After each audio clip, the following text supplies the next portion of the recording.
Devontae Adams. So you're going to have to play a little bit differently. And I think the Eagles know that. The Eagles understand that. The Eagles will, and I think it'll look better. Welcome in, everybody, to a Wednesday edition of Birds 365 here on JAKIB Sports. I'm your host, Zander, Krause. That's my co-host, Johnny Mac, John McMullen, back with another edition of Birds 365 for you. J Mac, how you doing on this Wednesday morning, brother? Yeah, gearing up for the LA Rams. A lot of things I think are going to become clearer after this game. Chance to get some positive steps going for the offense and a chance for the defense to kind of validate what they've looked like the first two games. Yeah, going to be a good one, John. It's going to be a good test. Going to be a tough opponent. It is in Philly. This is obviously the team. There was that controversial playoff game last year, which could have went many different ways. The Snow Bowl. So I'm looking forward to this one. This should be a good one, and as you said, will be a good litmus test for where they are through the first couple weeks of the year. But I do caution myself after what happened last year on these first 4 or 5 games until we learn a little more. I don't want to make a grandiose proclamation one way or the other, but I do think this one's going to be a good test against a good matchup and a good team.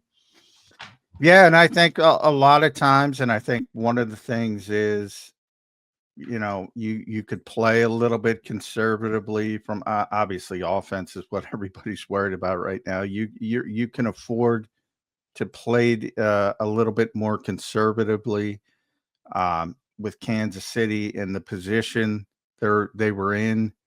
And you probably can't do that this week. So, it'll force you to play a different way, essentially. And I think that alone will fix a lot of the perceived problems. I believe that. So, at the end of last week, it was Tyquan Thornton and I don't even know who the other guy, Nico, whatever his name was. I literally never heard of him, and this is what I do all day, and I never heard of the guy. That's what you were dealing with. This week you're dealing with Puka Nacua and Devontae Adams. So you're going to have to play a little bit differently, and I think the Eagles know that. The Eagles understand that. The Eagles will, and I think it'll look better. I really do. They were trying to get out with a win. One thing this team deserves credit for is they just they're hyper focused on getting out with a win by hook or by crook. And essentially their mentality proved to be true. Don't turn it over and you're going to beat that team. And that's what happened. Yeah, no doubt. That's a lot of their perspective. Johnny Mac, yeah, we'll dive into more of that, obviously, as the week progresses here. It's Wednesday, so kind of that day you start to really turn that page and lock in on week number 3. For the Eagles, we'll have Mike Gill and Brandon Lee Gatlin today, our usual Wednesday guests. So looking forward to talking to both of those guys. John, yesterday we had coordinator day. Vic Fangio always gives some good comments, John. So we'll talk about those right now, but I'll come right to you and you can tell me what you enjoyed the most. I know everybody listens to Vic and gets something different. Not something different, but people like different parts of what Vic says. What stuck out to you yesterday? Well, I love it. Typically with me, it's the lesser stuff, but I know everybody's interested in the big players and all, but I think he highlighted the lack of common sense with the NFL, and that's with the training camp acclimation period. Oh, you can't hit the ground running. God forbid. But if you're Zadarius Smith, you can come in off the street and play right away. Even brought up Chance Campbell getting a shout out. He's like, he shows up later in camp. He's allowed to play right away. So just the absolute hypocrisy of the NFL. And, I think people understand why they do it. Maybe they don't. And it's basically, as the kids would call it, virtue signaling, I guess. It's all for show. Everything they do is for show. Oh, look at what we're doing. It's all for show. So I hope people realize the hypocrisy of the whole thing. And I could even spin that towards the tush push, but I don't want to talk about that nonsense. He also blew up that, which I've been doing. And thank you, Vic, by the way, if you're listening. Blew up the idea of halftime adjustments. Most overrated thing in football. Absolute myth. Absolute freaking myth. Should have been. It's been blown up numerous times in the past. There's a famous clip that everybody always puts up of Peyton Manning when he was asked about halftime adjustments, and he said, "Yeah, I basically eat a couple oranges and go to the bathroom." That's what Right. you're adjusting from. Well, the good coaches like Vic and the good players like Peyton, you're adjusting from basically play one, and if you're not, and if you're waiting for halftime, you're screwed. So I enjoyed that, and then he throws in the weekly. I call it the Easter egg of we don't practice enough. Basically, when he's talking about Jalen Carter's conditioning, which I mentioned is a problem, people. Yeah. Yeah. So thanks again, Vic, for pointing that out. But yeah, Yeah, the so halftime thing is funny though, because ever since we started doing our halftime show, which has now been several years, but I really realized how fast halftime is because I'm on the air and I look up and I look back and I'm like, oh shit, the game started. There's no way that they're making that much, obviously, as Vic pointed to. But yeah. Well, and Vic is joking. He's up top. He calls the game from the booth, so it takes him 3 minutes to get down and 3 minutes to yeah, get back right. up. Yeah. So yeah, that kind of stuff is. I kind of chuckle when I hear it. Well, they're going to Yeah. make halftime adjustments. It is nice to have a coordinator like Vic in Philly, though, who gives us that type of those type of press conferences as compared to the alternative. John, what do you make of that Carter stuff? I know you mentioned it, but the one part I struggle with this, and people aren't going to like it, but I don't really care. I don't get how you show up out of shape. Like you have a contract waiting for you after this year. You've done everything to get already and within arm's length of getting one of the biggest defensive contracts in football right now. Like, how are you not in shape in camp? I don't get that. It's not, that's something you can control. I don't know. Is it because they try and keep waiting on, like, am I missing something? Is it not as clear cut as it seems to me? I mean, I'd show up yesterday. I joked I'd show up looking like Arnold Schwarzenegger if there was $150 million bag of money waiting for me. I don't really get that part. I'm not going to lie to you. It really bothers me. Well, Sometimes. you're a lot closer to me than to me for the obvious answer, and that's he's 23 or 24, whatever he is now, 24, I think. He's very young. We've said it. He's a little bit immature. Things come easily for him. That's another part of it. Yeah, Like it's the true. game's very easy for him compared to other people. A lot of things factor into that. Well, yeah, those are the most notable. Um, and there's everybody matures at different levels. Some people never mature. I've met people my age who aren't mature. Yeah. Some people would say I'm not mature, but um, little bit different stages in life. But yeah, I mean, and then there's others who just are workout warriors and are always in shape. Um, and everybody can revert that to their normal life. I mean, some people just gravitate towards it and it's part of their lifestyle, and other people it's a grind and they have to do it and they have to Yeah, be right. really disciplined. I mean, to me, it's pretty easy to figure out that kind of stuff. I mean, but the bigger part, and I've talked about this with great players coaching as well. I mean, I think they have a little bit tougher time coaching because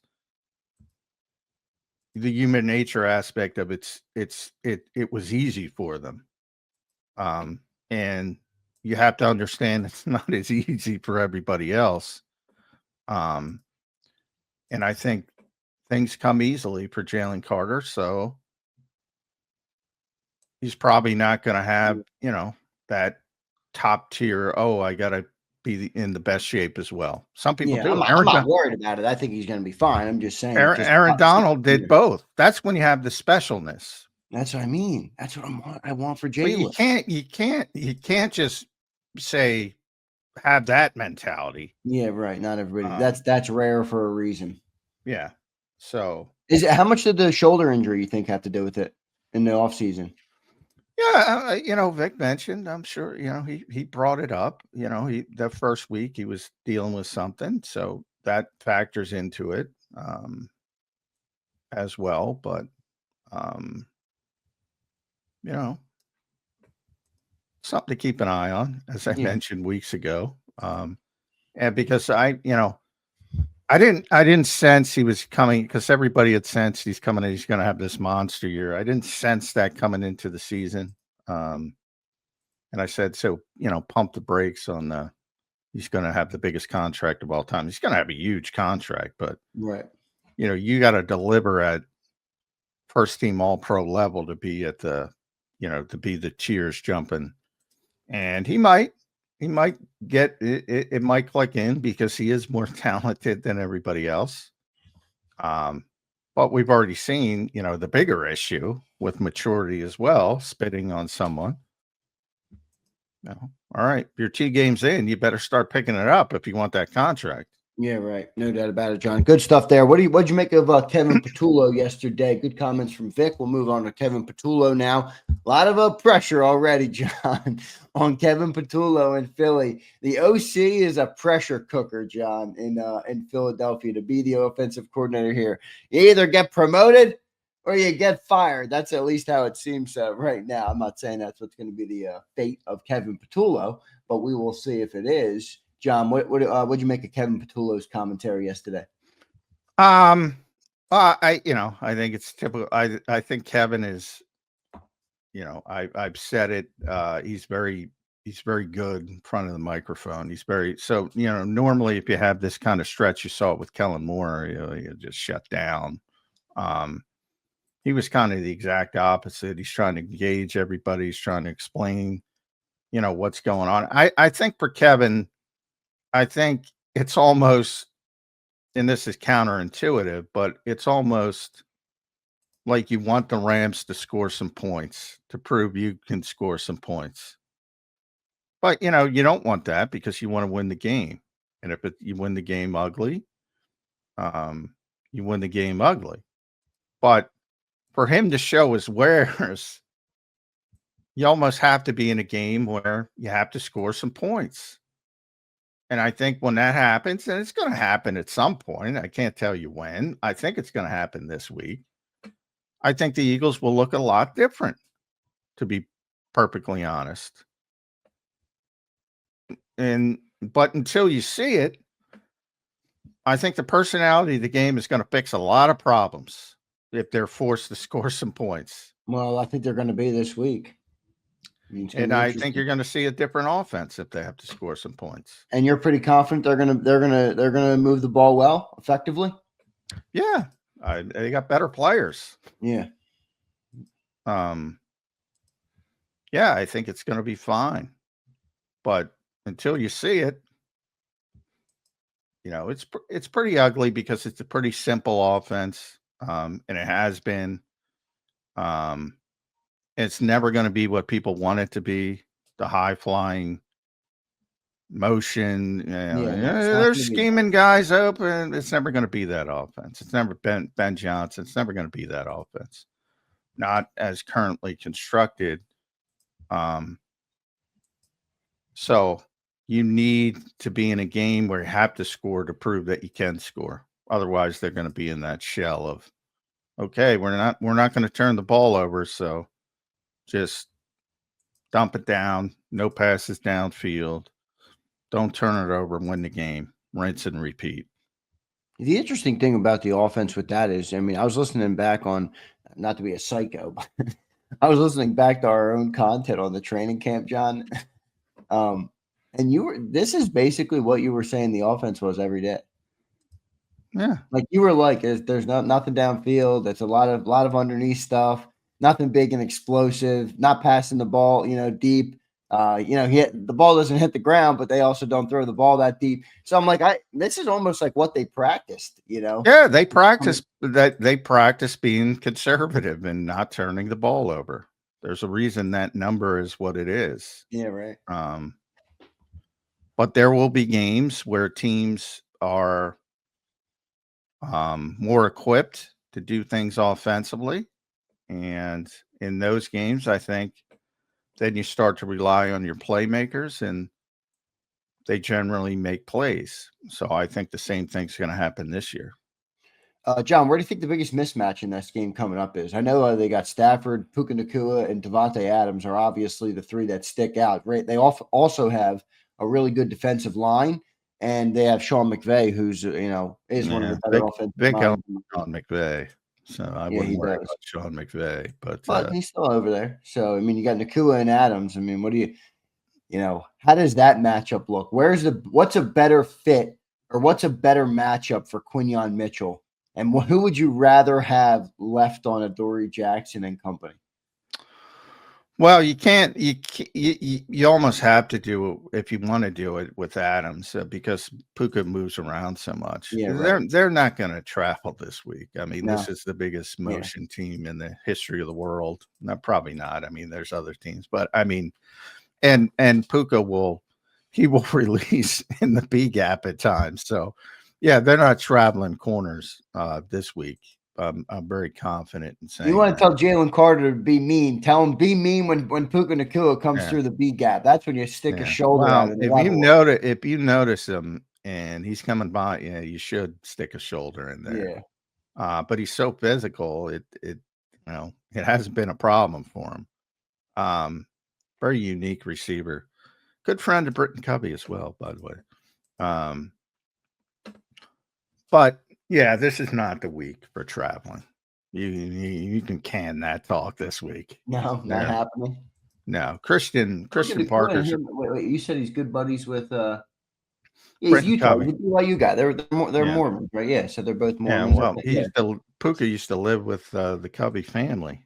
Oh, I didn't know that. Yeah, that's how Yeah. close they were. Man, that's a little deeper than just that. Then that's pretty cool. Yeah, they work out together in the off season. Burton was out there. They were teammates this summer before he came back. So yeah, they're very close. But yeah, this is not the week. Yeah, they move all over the place.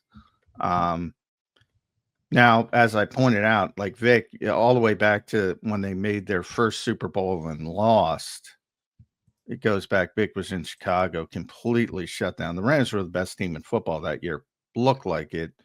And then he went to Chicago late in the season, got completely shut down. That's where Vic rolled out his 6-man fronts, completely shut down the running game, and Belichick copied it to a T in the Super Bowl. And they couldn't do it again. They couldn't do anything with it. Now, they played last year and they almost beat the Eagles. So, yeah, everybody's made adjustments since then. And the one thing about Matthew Stafford, man, everybody loves that guy. Yeah. Everybody in this league loves that guy. He can swing Amazing player. You heard Vic talk about him. Amazing arm talent. But he's getting older, Not what he was. Is he 40? He's almost 40 probably? No, he's younger than that. 37? 37. 30, yeah, 37. But, he's taken he's played a long time. He got in the league when he was very young. Very young. So, I don't know. 1, 2, 3, 4, 5, 6, 7, 8. 17 years, and he's only 37. Yeah, that's like he has seen it all, done it all. Bad team guy. I had this argument with Jody for years. He's like, "Hey, he stinks." I'm like, I was on with Jody. I can say that because Jody and I are friends, but I'm like, this dude is phenomenal. He had an awful supporting cast, and then he got to the Rams and he won the Super Bowl. It's like everybody woke up. Everybody in the league knew, but everybody woke up. Yeah, right. Matthew Stafford coming in this week. See how many going, John? They got 2 good receivers. I like the addition of Devontae Adams for them. So they got 2 good receivers. The other thing I like, John, real quick, and we're going to get to Mike Gill here in just a second on Birds 365. That defensive line, they have a good defensive line over there in LA. Jared Verse, I think, is off to a quick start already for year 2. So that's going to be a good battle because the offensive line in Philly has not looked like we're used to it looking through the first 2 weeks. That doesn't mean they won't improve or get better. I know they have some injuries they're dealing with, but it's definitely something to keep an eye on in this matchup, at least in my opinion. Well, if you're, the Rams got to prove they can stop the run. I mean, they gave up 4 60 yards or more touchdowns, I think, last year against the Eagles. And to me, Nathan Landman might be the most important player in this game. and he's the replacement for Christian Roseboom, who needed to be replaced. Yeah, right. And you know, he's not exactly Ray Lewis either, Nate Landman. But I mean, they have to stop the run. They just could not stop the run. And they did get up front as well. They got Puna Ford, so that'll help. But if you get to that second level against the Rams, you're gonna make some hay.